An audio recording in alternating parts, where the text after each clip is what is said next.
नमस्कार करै छी हम ललित नारायण झा।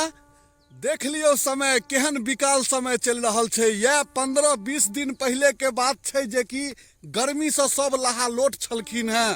पूरा दुनिया छलैया अन्हेर भेल ठंडा के लेल। सब ठंडा के लेल भगवान के दुहाई करे छलन हैं जे कि हे भगवान ठंडी दियो, नहीं तो मनुष्य के परिस्थिति बहुत गंभीर भ जेतै। आ देख लियो कतौ किछ न नजर आबि रहल है। अखन 8 बजे जा रहल छै। हम रेलवे लाइन के कात में छी। गाड़ी के आवाज सेहो सुनैत हेबै अहाँ सब। देख लियो गाड़ी जा रहल छै लेकिन देखाई किछ न द रहल छै। कतौ किछ न नजर आबि रहल छै। बड्ड सँ बड्ड तो अहाँ के 10 या 15 फीट तक नजर अबै छै। ओकर बाद बस धुआं धुआं छै भेल पूरा। ठंडा बहुत जोर से पड़ रहल छै। एकदम एकाएक ठंडा पड़लै है। लेकिन मनुष्य के जीव के लेल तो काज करहे पड़े छै, समय पर उठे पड़े छै। तै दुआरे कपड़ा लत्ता पूरा शरीर में पहिरबै, कान के झाँपि कर रहबै। देख लियो समय केहन छै।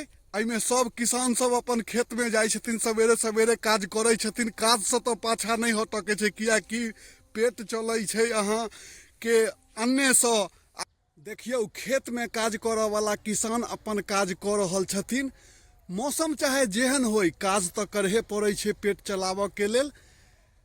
तो देख रहल छियै कनी कनी धुनि लागल है, तै दुआरे अहाँ सबके नजर नहीं आबि रहल है। देखै छियै कोदारि चलि रहल छै। कुसियार के खेती भऽ रहल छै, जकरा गन्ना कहै छियै, ईख कहै छियै। ओकर खेती में लागल छथिन किसान। एनाहिते भरि बाध में जिनका जिनका खेत में काज करऽ के छै से अपन काज कऽ रहल छथिन। तो समय के तो एनाई गेनाई छैहे, कहियो गर्मी रहते कहियो ठंडी रहते।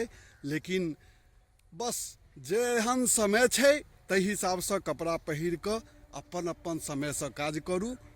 एही में सबके भलाई छै आ जीवन सही से चलतै। तो एहि वीडियो के एते धरि राखै छी। मौसम बहुत विकाल भऽ रहल छै। जँ जँ बेर बीत रहल छै, धुनि हटिए नहीं रहल छै। देख रहल छियै धुनि चारू बगल लागल छै। सौंसे एकदम 10 फीट 12 फीट से बेसी देखाई नहीं दऽ रहल छै। लेकिन काज करऽ वाला एहि में काज करै छै।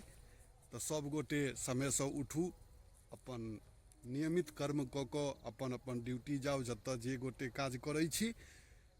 तो एहि वीडियो के एते राखै छी।